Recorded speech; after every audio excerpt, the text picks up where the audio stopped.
Bienvenidos a su programa Tiempo de Impacto. Para nosotros es un gusto y un placer tenerles a ustedes en esta hora de programa y compartir el contenido que tenemos para todos. Capellán, ¿cómo te sientes? Muy bien, licenciada, y usted, ya me hacía falta el cliché, ¿cómo está usted? Yo sé que tú no puedes vivir, que cuando tú tienes que hacer este programa solo, mira, yo sé que tú lo sufres, yo también lo sufro.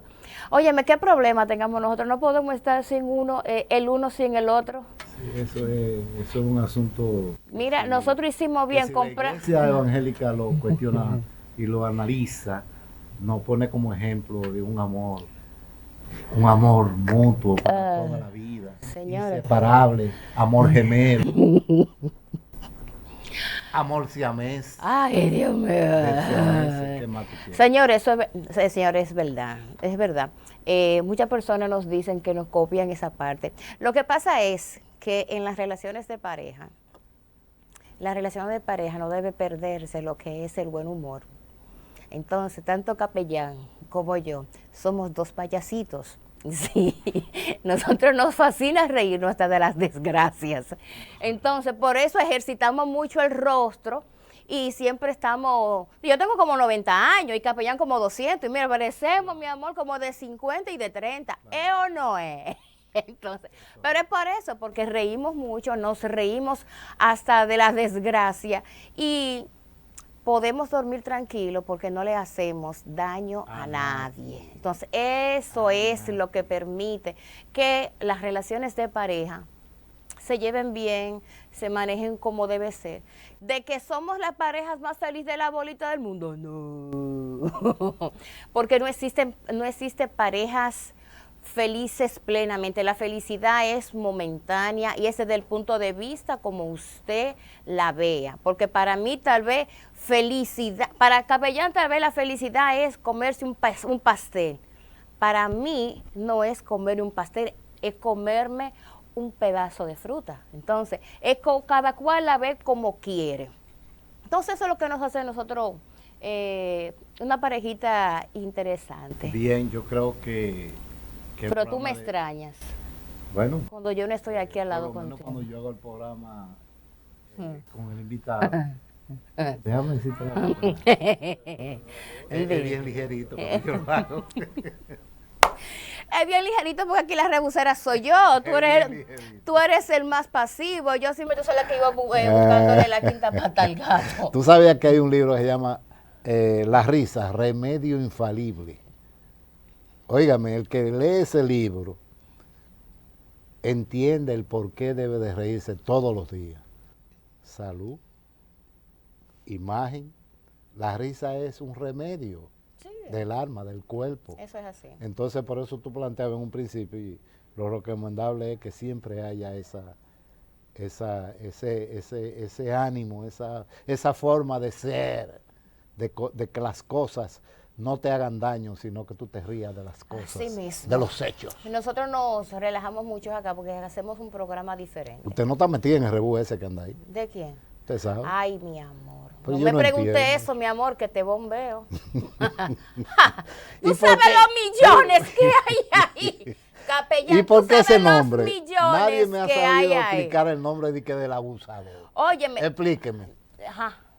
¿Qué es eso? Yo no entiendo. Porque había que respetarlo, la buena o la mala. Entonces, lo que pasa es que cada cual tiene su forma de modo pero vamos operandi. a dejar eso para después, porque este entonces programa no me es pregunten, porque entonces vienen y me buscan. Este programa se puede reponer sí. en cualquier momento y por eso ya entra en el invitado. Pero para todos aquellos que llevan vida, yo ni conozco a ese señor, tú tampoco lo conoces. No, y con personas problemáticas nosotros no nos relacionamos, por eso no tenemos cuarto. Y por eso nos reímos de todo. Y por eso nos reímos de todo. Maravilloso. Señores, ya vamos a entrar en tema, ya botamos el estrés de la semana y vamos a hablar sobre problemática social, una problemática social que se tiene que ver desde ese punto de vista, porque cuando hablamos sobre movilidad urbana, desarrollo urbano y territorial sostenible, todo lo que tiene que ver con lo que es la estética, la organización, el manejo, el buen uso de los suelos, de las áreas, todo eso nos conviene a todos. Nosotros tenemos un invitado que vamos a hablar con él sobre esto, porque él es experto en esa área, se ha especializado en esas áreas y ha llevado su punto de vista y ha buscado más puntos de vista fuera del país, tanto en Centroamérica como en Latinoamérica. Yo puedo decir que el arquitecto Mayovanet Suazo es una de las personas que tiene más conocimiento y más experiencia en este tema y que le vamos a dar la bienvenida. Licenciado, arquitecto, licenciado de capellán, y yo, arquitecto Mayovanet Suazo, gracias por permitirnos su presencia en Tiempo de Impacto. Extremadamente contento, y era una deuda que tenía que cumplir. Sí. Hace mucho que tenía que venir acá. Usted tiene suerte. Me siento sumamente contento de estar con ustedes. Y una deuda casi familiar. Casi familiar, correcto. Por la relación. Sí, por la relación, usted se gasta una honorable madre, sí, claro, a la cual le tenemos cuñado, un gran aprecio, un cuñado, una esposa, unos hijos, que yo quiero traer a su esposa para que hablemos de su buena experiencia con relación con sus gemelos que tanto desea.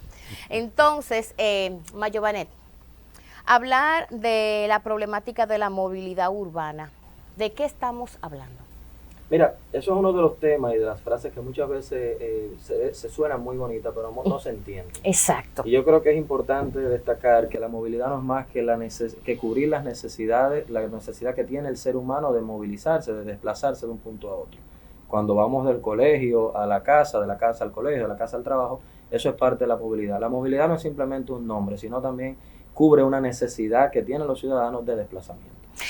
Estamos ya, y qué bueno que habla sobre desplazamiento y menciona, llevamos los niños al colegio. Todas aquellas personas que tienen que llevar sus hijos en automóvil a un local educacional, llevarlo al colegio para ser más precisa, tiene que planificarse. Porque un minuto significa una hora. Un minuto significa 20 minutos de retraso. De retraso para entrar al colegio, de retraso para llegar a tu trabajo. Entonces tú tienes que planificarte, y a veces los niños son los que más son perjudicados porque les robamos media hora de su sueño. O sea, si tienes que entrar a las 7:30, tienes que levantarte a las 6, porque tenemos que salir a las 6:30 más tardar, porque si salimos a las 6:40 nos encontramos con el tapón de las 7, de las personas que van a salir y que también piensan lo mismo. ¿Qué debemos hacer nosotros con esta situación ahora que ya inicia el año escolar y que es un caos? Los tapones en todas partes es un caos.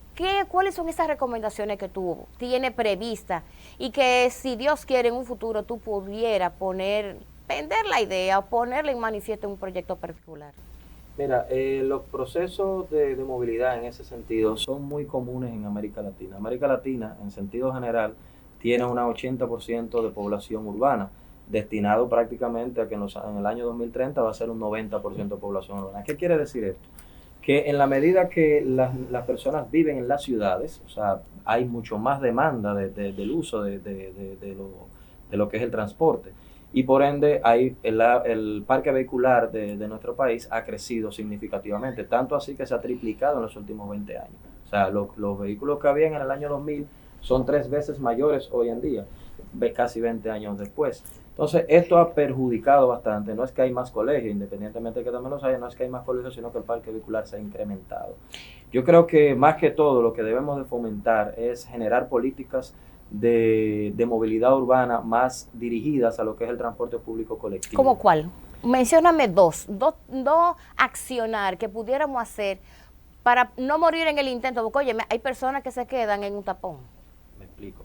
Mira, el promedio latinoamericano de desplazamiento entre un punto a otro es de 2 horas. O sea, tú pierdes 2 horas diarias en América Latina en temas de transporte. Eso equivale a 30 días al año. O sea, estamos hablando que tú pierdes un mes prácticamente del año metido en tapones, lo que nosotros llamamos tapones. Y sin embargo, el 90% del tiempo el vehículo está estacionado. Tú solamente utilizas un 10% del tiempo en el vehículo. Entonces, estos son de los temas que uno maneja desde el punto de vista estadístico. Y yo creo que reforzando el transporte público interurbano sería una gran fortaleza en ese sentido. Y me explico por qué. En el Gran Santo Domingo, para que tengan una idea, nosotros tenemos un parque vehicular público de 22.400 vehículos. Sin embargo, Público. Sin embargo, de los cuales el 90% de estos vehículos es controlado por los sindicatos. Y son los causantes de los tapones también. Pero algo más preocupante es que de esa cantidad de vehículos, 16.344 son vehículos de menor capacidad. ¿Qué quiere decir esto? Que en la medida, son vehículos de carro de concho, en la medida que estos vehículos tú los vas sacando de circulación y sustituyéndolo por autobuses, que la misma cantidad de pasajeros que te movilizan 16.000 vehículos de menor liviano, te van a mover 1.000 autobuses aproximadamente. Entonces, cuando vemos esto y vemos la capacidad que tenemos con las líneas del metro, que ya la tenemos disponible, tenemos algo interesante. O sea, sin embargo, en el metro tú no tienes parqueo, o sea, tú no puedes estacionarte cercano a la estación para tú poder trasladarte desde un punto a otro y volver en la noche o en la tardecita a recoger tu vehículo y volver a tu casa. Estos son planes que gradualmente se deben de ir dando. No son planes ni lo va a resolver el Interañ en un año, en 2 años. Es un tema que gradualmente debe de irse dando, pero hay que sentar a las bases. Aquí hay un déficit de transporte público y el Estado solamente maneja un 10%. Pero también hay un déficit de parqueos. O sea, tú vas a una institución, específicamente una institución pública, y tú tienes que saber qué es mejor para ti, irte en taxis y regresar en taxi, o simplemente tú dejar tu vehículo a 1 kilómetro, 500 metros, y tú llegar al lugar, al sitio, con el sudorazo, ¿verdad? Y que piensan, yo no sé qué piensan, ¿y de dónde fue que la sacaron? Porque tú llegas todo vuelto un disparate a obtener una reunión de negocio, y es porque simplemente tú tuviste que dejar el vehículo lejos porque esa institución no te puede brindar un parqueo. Mira. Pero también es otra cosa, de las empresas, instituciones, empresas públicas, privadas, que crean, o mejor dicho, aprovechan el paso del peatón para convertirlo en parqueo porque sí, porque me dio la voluntad. O sea, yo tengo esta empresa aquí, la plaza no me proporciona parqueos, entonces yo lo que hago es que voy a tomar el paso del peatón y ahí voy a estacionar mis vehículos. Entonces, como yo tengo una cuña, un amiguito que es funcionario, que pertenece al ayuntamiento, que tal cosa, nadie le va a decir nada. Entonces, ¿qué sucede? Y lo digo por experiencia, y lo voy a decir. En la Independencia con la calle San Gabriel, Independencia kilómetro 8. Yo he visto madres con sus niños tirándose a la calle con su carrito, niños en carruela, porque ahí hay una financiera de que toman todo el espacio del peatón para estacionar su vehículo. Entonces el carrito no cabe por el pequeño espacio que ellos dejaron, no cabe por la pared de la entidad y el espacio que dejaron. Entonces yo digo que eso es un abuso. Y por cierto, es un político el dueño de eso. Entonces, óyeme, eso es un irrespeto. O sea, mis derechos, ¿en qué momento terminan y en qué momento empieza? Porque como una madre tiene que tirarse a un niño y hay colegios cerca. O sea, ¿cómo una madre tiene que tirarse a las calles porque un abusador tomó el espacio mío del peatón para estacionar su vehículo? ¿Dónde está el ayuntamiento? O sea, ¿qué pasó ahí? Y como ese, hay muchos sitios, muchos lugares que aquí el peatón no tiene derecho. Imagínate una persona con discapacidad visual. ¿Qué ocurre? Entonces, ¿dónde está el papel del ayuntamiento? Mira, Bayomané, yo lo que creo es que así como la zona colonial dejó de ser importante y dejó de ser una área urbana de aquellos tiempos que logró sus objetivos porque eran caballos y carretas los que se cruzaban por ahí y el espacio estaba físicamente apropiado para las necesidades de la época colonial. A través de los tiempos se fue ampliando la gran ciudad y se fueron haciendo urbanizaciones, se fueron haciendo avenidas y calles nuevas y por ende las necesidades fueron saliendo de la zona colonial. Pero ¿qué ha pasado? Que el crecimiento nadie lo detiene. Físicamente, en cuanto a espacio urbano, no, la capital de la República, porque no estoy hablando de la República Dominicana, Santiago está pasando por lo mismo, por su desarrollo.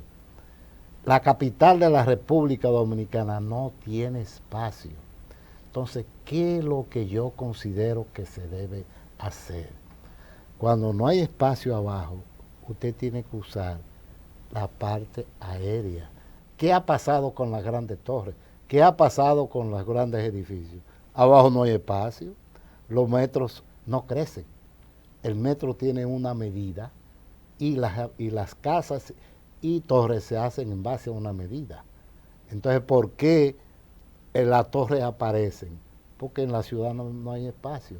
Te toman un espacio donde cabe una casa de 300 o 400 metros, o 500, vamos a decir, casi una tarea, y te suben un señor edificio de 15 o 17 niveles que determina casi una urbanización de las plantas que tiene, en base a 500 metros. Entonces, eso fue una necesidad de la falta de espacio.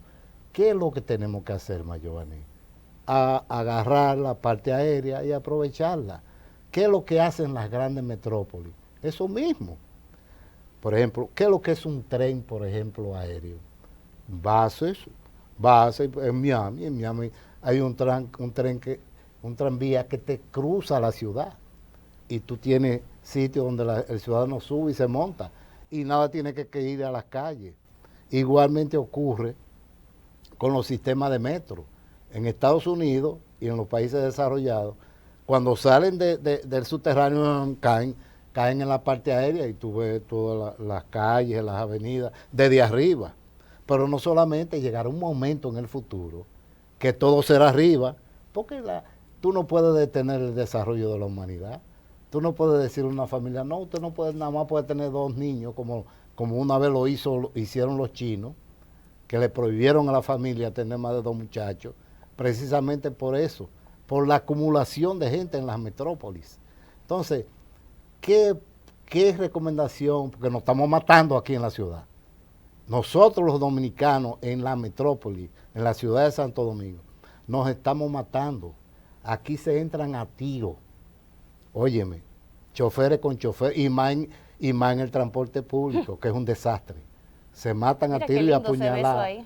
Hermoso. Mira qué cosa más hermosa. Se matan a tiro. Imagínate tú que haya un tranvía aéreo, que tú veas los vehículos abajo y que nadie detenga ningún semáforo. Usted cruza la ciudad como el metro en 15 minutos. Entonces, pero esa es una idea. Esa es una idea. Entonces, ¿qué es lo que hay que hacer? Evitar ese hacinamiento que hay ahora mismo en la República Dominicana. ¿Cómo? Aprovechando el espacio aéreo. No hay otro. Porque si tú te pones a poner orden, lo primero que había que sacar son los carros públicos del medio. Es lo primero que hay que hacer. Los padres de familia. Y segundo, las guaguitas que le dicen voladoras, sacarlas antes de los carros públicos. Y tercero, las guaguas, porque ese es otro asunto, en los países desarrollados. Está tocando arterias demasiado. Espérese, pero es para estar claro en esto que estamos hablando. En los países desarrollados, el transporte interurbano no cruza por el medio de la ciudad, tiene su área por donde se va. Ah, no, aquí la guagua que va para Asua, la guagua que va para Baní, la guagua que va para San Cristóbal, la guagua que va para Asua, qué sé yo, todo lo que es sur profundo. Pasan por ahí por la 27, por la Independencia, y te crean más problemas de movilidad todavía. Entonces, el problema de nosotros no es fácil de resolver. Existe DGC, existe el Intran, existe la gente de la ME, existen 500,000 mojigangas y la pueden crear diario una y no van a resolver el problema. Mira, el crecimiento de la ciudad hay que entender también su parte histórica y sociocultural. Es indudablemente que las ciudades van generando su propia necesidad, tú bien lo dices, la ciudad colonial en un momento determinado cumplió con su objetivo. Sin embargo, a finales del siglo XIX, cuando se expande la ciudad extramuros, que es con la creación de Ciudad Nueva, que se formó debido a asentamientos informales que fueron sucediendo. Ya más adelante la ciudad fue creciendo y en el año 1930, que es cuando viene el ciclón San Zenón, inicia una nueva etapa de lo que son las construcciones en la ciudad de Santo Domingo principalmente, y se crea lo que es la primera ley que controlaba y regulaba lo que eran las construcciones, que es la 142-31. Esta ley fue sucedida después o derogada por la ley 675-44, que es la que todavía está en vigencia. La ley 675-44 de 1944, que todavía es la ley madre de lo que es las urbanizaciones y el ornato. Esto yo digo que es donde inicia un proceso tal vez donde hay que entender el por qué el marco jurídico también ha afectado. En su momento esa ley fue muy avanzada para los tiempos. pero ahora no. Sin embargo, en el año 44 la ciudad tenía apenas 200.000 habitantes. Hoy en día tenemos una metrópoli que si unificamos con San Cristóbal, el Gran Santo Domingo y el distrito, estamos hablando de 4,5 millones de habitantes. Imagínate tú. A partir de la caída del régimen, luego de que del año 44, que empezaron a surgir los planes reguladores, a partir de la ley y la expansión de la ciudad como tal, ya luego de la caída del régimen en el año 61, hubieron 5 años de inestabilidad política que todos lo sabemos. Eso afectó mucho en la generación de asentamientos informales, como ha pasado en Centroamérica y en Latinoamérica en sentido general.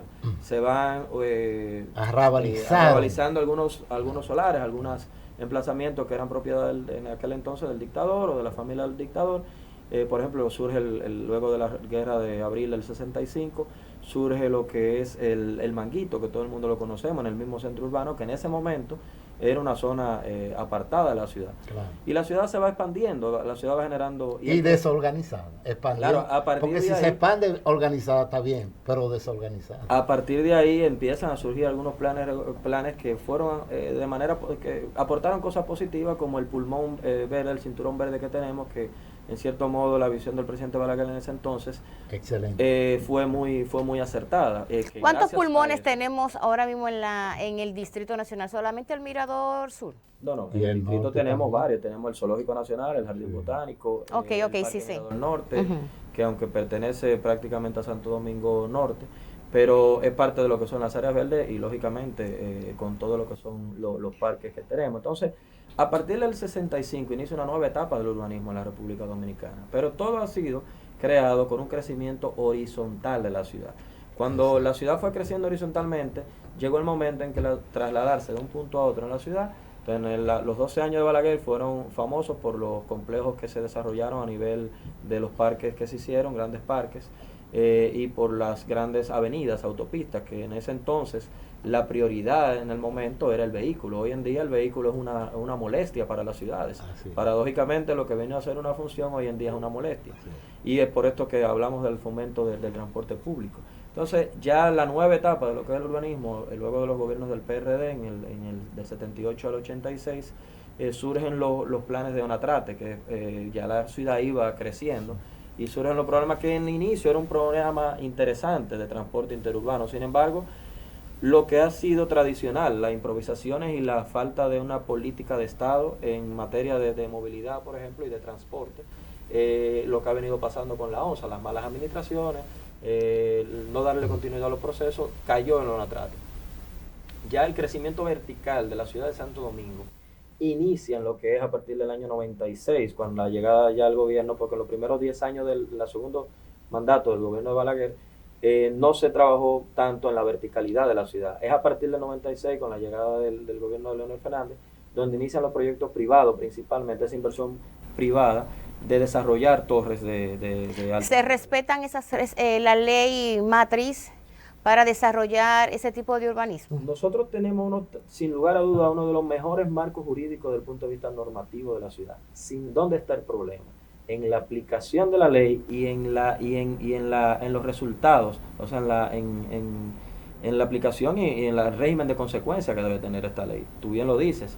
Aquí hay muchas cosas que en las narices muchas veces de los ayuntamientos, de las alcaldías se hacen, y de repente tú dices, ¿pero por qué? Entonces, si a fulanito se lo permiten, ¿por qué a mí no me lo pueden permitir? Un ejemplo, haciéndote un pequeño, y hago el llamado. Yo digo que yo estoy satisfecha con el trabajo que viene haciendo David Collado. Es uno de los presidentes de la comunidad, como digo yo, del ayuntamiento, presidente, los alcaldes. El alcalde del ayuntamiento, que viene siendo como el segundo presidente, ¿verdad? Para mí. El jefe de la ciudad. El jefe de la ciudad. Los city mayors son los city mayors. Entonces, que ha tratado de hacer un trabajo sin escándalo, etcétera, etcétera, etcétera. pero se les pasan muchas cosas. Es como que le hace falta un poquito de don de mando o que las personas que tienen que ejecutar acciones no lo hacen. Si ustedes quieren ver un desastre, desde el kilómetro 9 de la Independencia hasta el 12, los domingos, con la purga. Mire, señores, ya le han clausurado la entrada a la Plaza Luperón por la Independencia, clausurada. Y no se te ocurra pasar con tu vehículo por ahí para entrar a la plaza, porque fácilmente tú te llevas uno de los tantos tarantines que ponen ahí en la misma entrada. Entonces, la movilidad se para ahí. Es que tú no puedes. ¿Cómo tú le das para atrás? O sea, yo me quedé en una ocasión. Y un domingo. Mira, yo me quedé en una ocasión que yo dije, Dios, y si yo le daba más hacia adelante al vehículo, iba a tumbar un tarantín de eso. El señor tuvo que cogerlo, su palito, y echarle un poquito más, porque si no lo iba a tumbar, porque me puso una guagua y la guagua salió. El chofer de la guagua salió a comprar un refresco al otro lado de la esquina. O sea, es un desorden. ¿Y dónde están las autoridades? O sea, ¿por qué no hacer las cosas bien? ¿Por qué no respetar las leyes? Por eso yo te menciono, las leyes que están, se cumplen, porque yo sé que hay muchas leyes incluso para construir una torre, para construir una casa. Aquí esas leyes, hay muchas que no se toman en cuenta si el terreno es hábil, qué tipo de drenajes tiene, qué capacidad de drenaje tiene. Tú ves que construyen un edificio y el mismo drenaje que se construyó hace 50 años es el mismo para una torre de 50 o 60 apartamentos. Entonces, dime. Mira, ahí hay dos vertientes. Estamos hablando de la invasión del espacio público. Indudablemente tenemos que manejar el territorio. Por ejemplo, el tema de la pulga es un tema que compete más que a la alcaldía del distrito, a la alcaldía de Santo Domingo Oeste, que es quien regula la parte donde se celebra, donde se trabaja el mercado de la pulga. Pero, por ejemplo, en el distrito tenemos el tema de la Duarte con París. Ya no solamente te invaden la acera, o sea, te están invadiendo la calle. Eso tú pasas un día anteriormente eran los fines de semana, pero tú pasas cualquier día de la semana y es un caos. Entonces, sí está regulado, sí está contemplado en las leyes, sí las normas tanto sísmicas, normas de uso de suelo, normas de drenaje sanitario, por ejemplo, que tenemos son muy completas y muy bien claras, o sea, está muy bien establecida en lo que se necesita y se debe de hacer. Sin embargo, por ejemplo, nosotros tenemos un caso muy particular. El Gran Santo Domingo, apenas el 15% de todo lo que es el Gran Santo Domingo, la huella urbana que compone el Gran Santo Domingo, tiene acceso al drenaje público sanitario, al drenaje sanitario. Esto es preocupante. ¿Por qué? Porque un gran porcentaje de este 85% restante, ¿y a dónde va esas aguas residuales? Y usted me preguntaría, ¿a dónde va eso? La mayoría de los proyectos se trabajan conforme a lo que son los pozos filtrantes, los famosos pozos filtrantes que van seccionándose a través de los pozos sépticos, van diluyendo la materia para ser lanzadas o vertidas a lo que son los filtrantes. ¿Y eso dónde termina? Santo Domingo tiene una superficie muy, muy rocosa, es una de las bondades que tiene en cierto modo desde el punto de vista de geotécnico. Sin embargo, esa absorción de ese material, de esa materia ya que va diluyéndose hacia eso, va absorbiendo. Muchas de las torres, muchas de las viviendas acá tienen pozos tubulares para extraer el agua de las venas acuíferas. Entonces, en la medida que nosotros proliferamos esa cantidad de pozos filtrantes, en esa misma medida estamos contaminando el subsuelo. La otra forma de llevar o de darle destino final a las aguas residuales es virtiéndola a través del mar, directamente al Mar Caribe. Contaminando el mar. O a través de las cañadas. Si bien es cierto que el Mar Caribe es una planta de tratamiento natural que va descomponiendo la materia, sin embargo, y acabando el ecosistema también. Sin embargo, es importante aclarar que cuando vamos desde aquí hacia, por ejemplo, las avenidas Autopista Las Américas, vemos como el azul turquesa en la Avenida Las Américas predomina. Sin embargo, en la parte frontal de la zona costera del malecón, sí, ya prácticamente tenemos muchos años que no vemos el color azul. Y es precisamente porque hay varias bocas virtiendo directamente esa materia. ¿Cómo se regula eso? A través de emisarios submarinos que van trabajando y llevando la materia a una mayor profundidad. Se están implementando, pues, es un proyecto ahora. Está contemplado en el Plan Maestro de Alcantarillado Sanitario de la CAS, sí está contemplado una serie de emisarios submarinos para precisamente evitar ese. Pero el problema del destino final de las aguas residuales es muy complejo. Paradójicamente, mencionabas ahorita, Capellán, el tema de la ciudad colonial. Todavía en la ciudad colonial, el sistema de alcantarillado sanitario de la ciudad colonial de los años 1500, o sea, prácticamente la época todavía está funcionando. Entonces, gracias a la construcción del metro, que se aumentaron la cantidad de metros de líneas para precisamente para vertir los desechos sólidos, eso ha venido a permitir mejorar un poco, pero anteriormente era un 5%, ya con la adición del metro y las cámaras que se establecieron en el metro y las plantas de tratamiento que se están establecidas a nivel del Gran Santo Domingo, que son 21, de las cuales funcionan 7, y de las 7 funciona una, a capacidad 100%. En el próximo segmento, licenciada, yo le tengo una pregunta, pero se la voy a hacer ahora para que vaya pensando en lo que dura el minuto y medio, 2 minutos, el del break, corte. del break. No hay problema. Hay una ley o un reglamento de construcción que obliga a las constructoras a hacer un estudio de suelo para cuando va, bueno, en el caso suyo, usted ha hecho edificios bien sólidos, altos y de mucha calidad, porque yo tengo esas informaciones y sé incluso donde usted ha estado involucrado en ese tipo de edificios. Ese estudio de suelo es tan necesario que determina incluso la posibilidad de la duración de ese edificio. En el próximo segmento usted me va a hablar de eso. Vámonos a un corte y luego retornamos con más de Tiempo de Impacto. Hoy nos acompaña el arquitecto Mayovanés Suazo, especialista en desarrollo urbano y territorial sostenible. Vámonos y luego retornamos.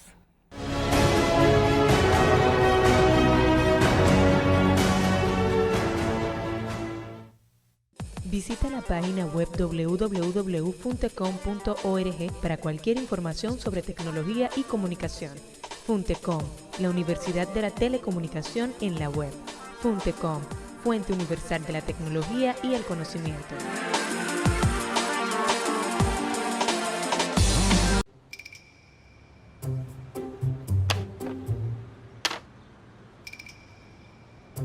¿Dónde está Juan Carlos? Me ha dejado solo con estas mujeres ahora, yo sin frente.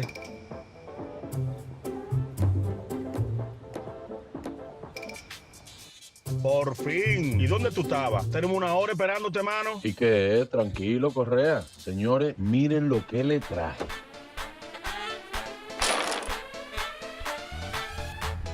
Vamos arriba. Viene Multiplay de Win.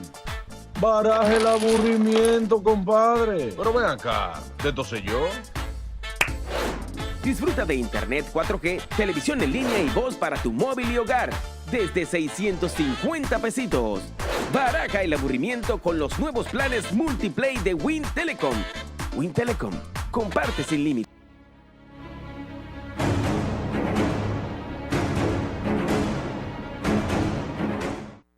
Gracias por continuar con Tiempo de Impacto. Como decíamos antes de irnos a la pausa, nos acompaña el arquitecto Mayovanés Suazo, especialista en desarrollo urbano y territorial sostenible. También estamos desarrollando el tema de movilidad urbana, desafío para la República Dominicana. Capellán, dejaste una pregunta en tapete para que el arquitecto Mayovanés te la contestara. Bien, le preguntábamos antes del break que existe un reglamento, existe una ley que cada edificio, cada construcción que se vaya a hacer, donde vayan a habitar los seres humanos, tenía que haber un estudio del suelo donde se iba a construir eso. Normalmente en la República Dominicana es un país de chercha, es un país de amistades, es un país de compadreo, es un país de potencia personal, que yo soy coronel y yo consigo las cosas. Y de no me importa. Y de no me importa. Un 60 o 70% de los edificios, sino que me digan lo contrario, no tiene un estudio del suelo O no donde, respeta. donde ha sido construido. Porque lo hacen, sencillamente lo hacen.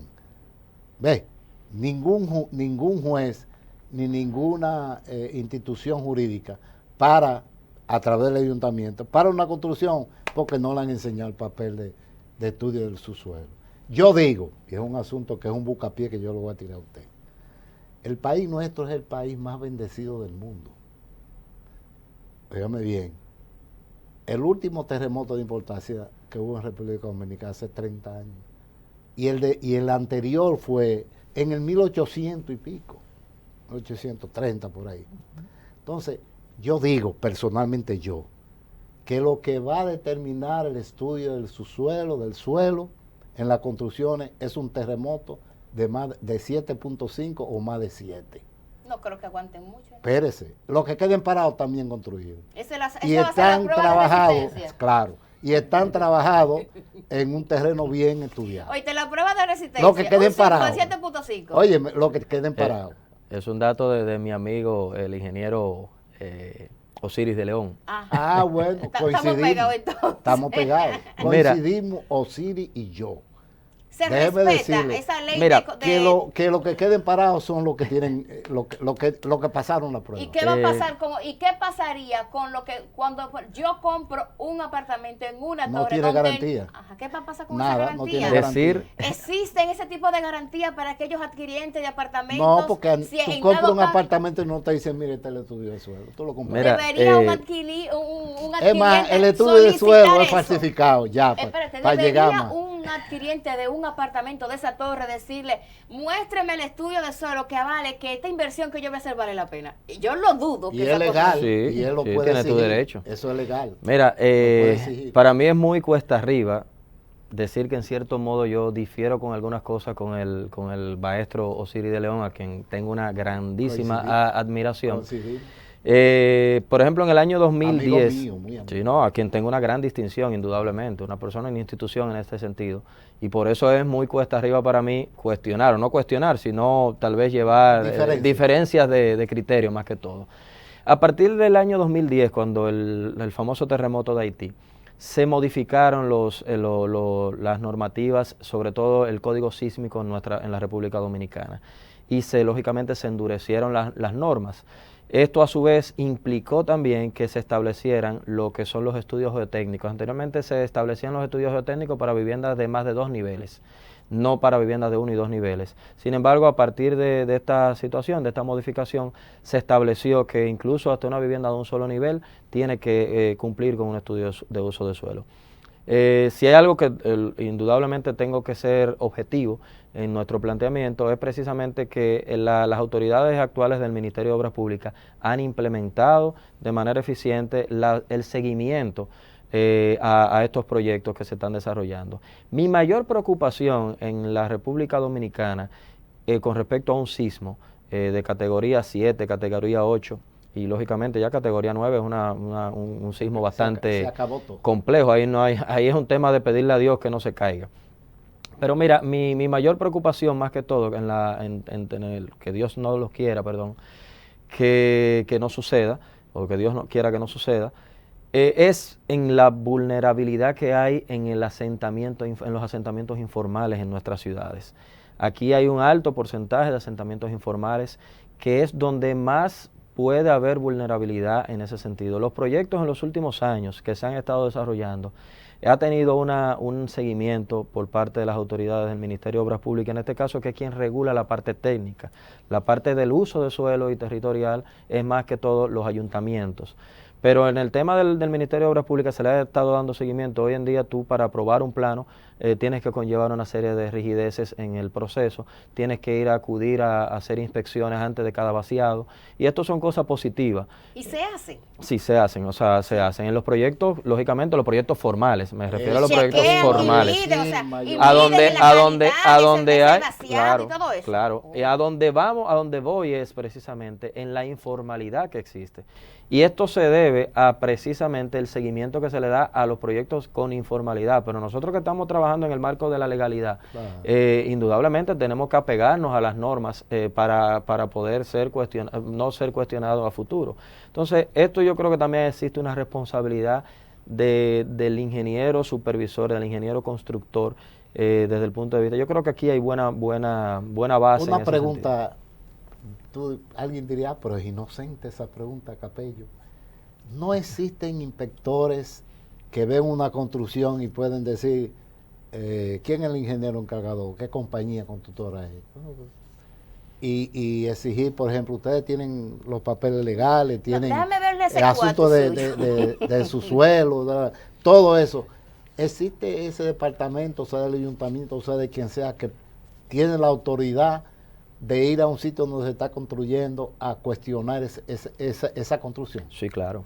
Sí. Claro, existe. Y se le dan papeletas. Bueno, como, imagínate, en toda la vida hay siempre. ¿Hay soborno? Pero mira, una de las cosas que yo planteaba, precisamente porque el nivel de informalidad aquí es muy alto en nuestra ciudad, es muy alto. Precisamente por tal vez la incapacidad muchas veces hasta de logística que se tiene en los departamentos. Yo planteaba en una ocasión, unas vistas públicas que se hicieron en el Ayuntamiento del Distrito con respecto a las normas, de que había que generar una clasificación de proyectos. ¿Por qué mucha gente no va a depositar sus propuestas de sus remodelaciones? Porque en un complejo, por ejemplo, un proyecto de remodelación, el proceso de aprobación es tan complejo hay mucha que burocracia. lamentablemente el exceso de burocracia lo que hace es generar más informalidad. Y romper normas también. Y lógicamente romper normas. Mira, se ve mucho en zonas residenciales, de casas de un nivel, que de un momento a otro, un abrir y cerrar los ojos, esos residenciales se convierten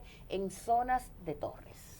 Claro. Porque compran una casa, tiene buen metraje, compran una casa, esa casa me imagino que no tiene un estudio se hizo un estudio solo para una casa de un nivel, no para un edificio de 5 o 6 plantas. Claro. Entonces, ¿qué sucede en esa parte? Mira, uno de los grandes problemas de esa situación, de ese crecimiento vertical, del cual yo soy abanderado, yo creo que la ciudad debe de crecer de manera vertical, una ciudad compacta como la nuestra, no hay forma de que siga creciendo un crecimiento horizontal. Arriba.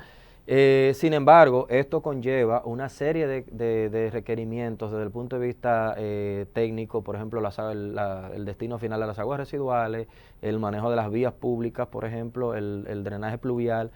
Y un aspecto también que es significativo de resaltar es que ya las áreas verdes privadas han ido desapareciendo. Me explico. Lo que tú tenías en una casa de un solar de 500 metros, tenías patio trasero, patio delantero, linderos, y tú tenías la matica de mango. Entonces ya todo eso ha ido desapareciendo. En su momento, tú vas a ya ahora hay un edificio de 12 niveles, donde tal vez si acaso dejamos una franjita de 60 centímetros en todo el perímetro para en el mejor de los casos, para poder. Entonces esto ha ido afectando lo que es la permeabilidad del suelo. Nosotros tenemos en el Distrito Nacional, en la circunscripción número 1, 4.165.000 metros cuadrados de áreas verdes públicas. En la número 2, equivalente a 13.95 metros cuadrados por habitante. En la número 2, 3.196.000, equivalente a 10.95. En esas dos circunscripciones estamos bien. Desde el punto de vista de lo que nos exigen los organismos internacionales, que es 9 metros cuadrados. Estamos por encima. En los organismos internacionales sí se cumplen todos esos espacios. Ahora bien, cuando vamos a la 3 solamente tenemos 345.000 metros, equivalente a 0.80 metros cuadrados por habitante. ¿Qué quiere decir esto? Pero aparte de esto, en el Distrito Nacional, el 63% de los espacios públicos verdes no cumplen con las condiciones de características de lo que debería ser un área verde. En abandono, se han convertido en zonas residuales.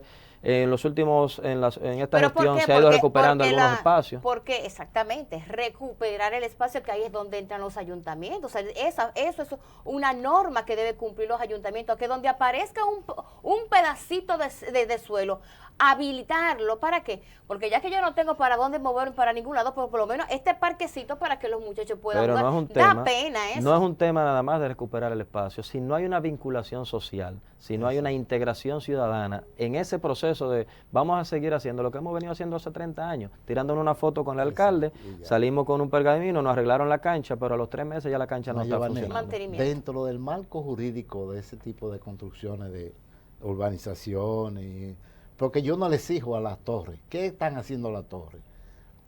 Que el apartamento que no tenga 2 parqueos nadie lo cambia, nadie lo compra. Están enterrando para abajo a los carros.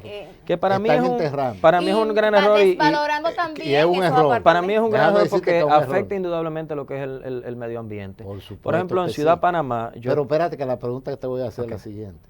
Dentro del marco jurídico de esas construcciones, ¿no es obligatorio una cantidad de metros cuadrados para área verde? Sí. ¿Y Eso es por lo que qué le no estaba se diciendo. cumple? Precisamente... No, a mí lo que me interesa es si es un favor que hace la constructora o si es una para obligación. dejarte un parqueo, para Si dejarte es una dos. obligación o es un favor. No, por un tema también de régimen de consecuencias. O sea, ahí además las normas, al ser tan estrictas, muchas veces se van manejando una serie de infracciones que son permitidas dentro de lo que cabe. O sea, cuando digo comillas, son permitidas, que no son permitidas, pero la gente lo hace. Y hay posibilidad, por ejemplo, de que en mi proyecto, de esa construcción de la urbanización, yo tenga 2 tareas de tierra para el área verde y cuando entregue lo que tenga sea 500 metros. No te entendí la pregunta, disculpa. En los planos originales que yo entrego, ¿verdad? Como constructora, estoy diciendo que hay 2 tareas de tierra para el área verde. Cuando yo termino el trabajo de la construcción y lo entrego con 500 metros nada más de área verde, ¿es posible eso que ocurra? Bueno, es una trampa, pero en realidad eso está establecido en las aprobaciones. Aquí o sea, todo es si se trampa y aprobaron sorpresa a nivel de titulación, sí está establecido de que son 2 tareas, por ejemplo. Mira, está muy interesante y el pueblo, el país, las personas, los dominicanos, los que nos ven, están ávidos de educación, están ávidos de información. Yo quiero comprometerte hoy para que vengamos dentro de 2 o 3 programas para hablar sobre Ciudad Juan Bosch. Ciudad Juan Bosch, que viene siendo el dorado de las personas de clase media baja y de clase media para poder adquirir un apartamento. Si en realidad esa inversión, que ese pobre, que esa persona que tiene que partirse el lomo por 15, por 20 años, está haciendo una real inversión. Si lo que le están vendiendo en ese tiempo va a tener una plusvalía. Porque ¿qué sucede? Uno compra una casa, uno compra un apartamento con la intención de que con el tiempo adquiera más valor, que esa es una inversión. O sea, tú no pides, tú no vas a invertir en comprar un apartamento o una casa para que después se vaya deteriorando ¿y qué hace que un apartamento se deteriore? La urbanización. El entorno. El entorno, que te pongan mucha cafetería, que te pongan muchas discotecas, muchos colmadones, que todo el mundo entre. Vale la pena hacer una inversión en la ciudad Juan Bosch. Ese tema te voy a comprometer. Nos quedan 5 minutos. Él puede introducir. Pues introdúceme y continuaremos nosotros en la próxima. La ciudad Juan Bosch, ¿qué usted cree de eso? Yo creo que es uno de los proyectos más interesantes. Lógicamente su desarrollo va a determinarlo el tiempo, pero es un proyecto bastante interesante. Yo he tenido la oportunidad de conocerlo. No es un proyecto de interés social. Muchas veces pensamos que el proyecto de la ciudad de Juan Bosch es un proyecto de interés social. No es lo mismo un proyecto económico que de interés social. Defíname una cosa y la otra, y sobre todo, ¿qué tanto perjudica ese aumento que hizo el gobierno de que una casa de económica de 2.8 ahora cuesta 3.5? Bueno, o sea, eso a mí, que yo quisiera adquirir una, ¿eso me conviene? Sí, claro, o sea, indiscutiblemente es favorable para el adquiriente, porque ya tú tienes una oportunidad de tener una vivienda de mayor costo, de mayores condiciones. ¿Y los cuartos para tú comprarla?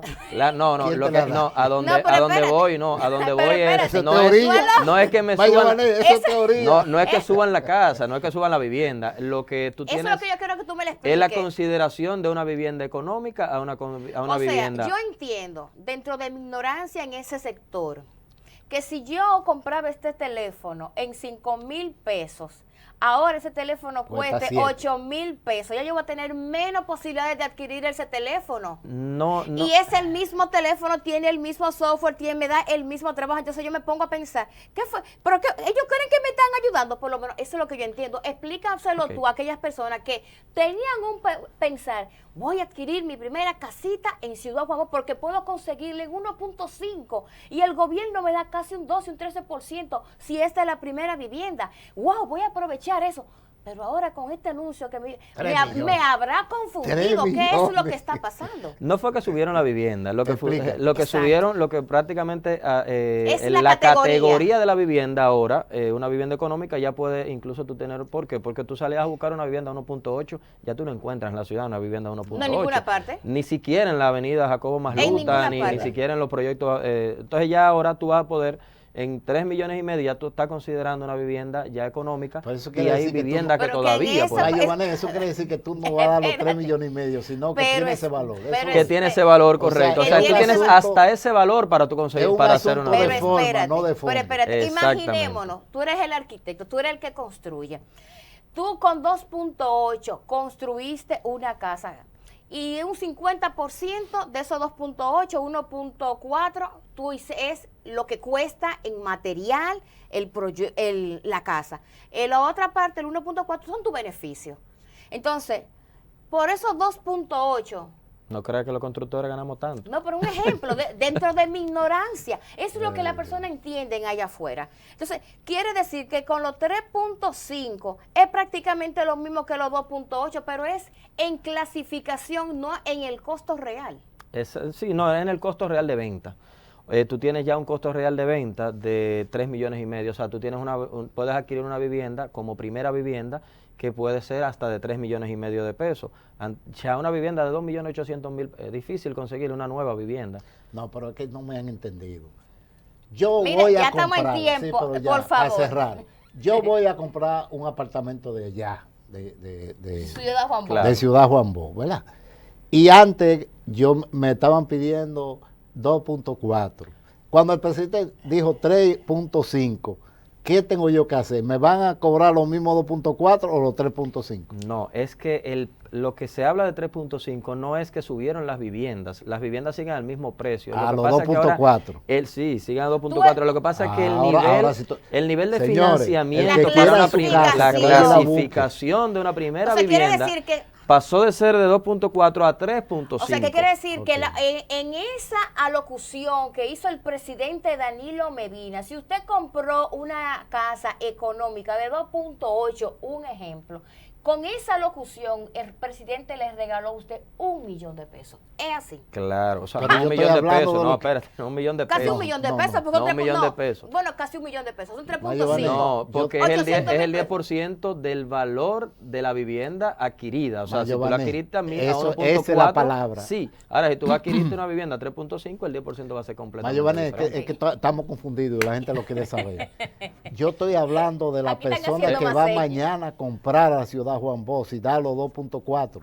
Sí, si el precio es 2.4, No. Dijeron que son 3.5. No, yo creo que la información la tienen rara, es un tema de clasificación, de proyectos de viviendas económicas. Aumentaron la clasificación de vivienda económica. No los cuartos que tú tienes que dar. No que subieron las viviendas. Ok, ya. Tú estás dentro del rango de casa económica. Hasta 3.5. Tú estás, que puede ser 2.3. Tu rango máximo de vivienda económica es 3.5. Anteriormente era 2.8. Ya tú no eres una clase media baja, ya tú eres un amigo de fulanito el abusador. Ay, sí, yo no lo conocí, por si acaso. Yo tampoco. Oye, mano, gracias por haber estado con nosotros en Tiempo de Impacto. Yo sé que disfrutaste el programa porque claro. Este espacio es eso. Aquí votamos, damos información y votamos estrés. Gracias a todos ustedes por su fidelidad como cada domingo. Recuérdese que nos vemos de 10 a 11 de la noche en CTV Canal 3 y Canal 38 de Altiz también. Repetición. Y de 9 a 10 por Claro. Por Claro, exactamente. En el Canal 74. En Canal 74. Mayo tiene compromiso con nosotros. Claro, asegúrelo. Y el país entero, espérate. Sobre todo. E Internet. Y de verdad y que a se ve nivel en todo mundial. el país, exactamente. Señores, gracias por haber estado con nosotros. Será hasta la próxima semana. Si Dios lo permite, volveremos a reencontrarnos nuevamente. Héctor, bienvenido, capellán, y Liz Hernández. Bye bye.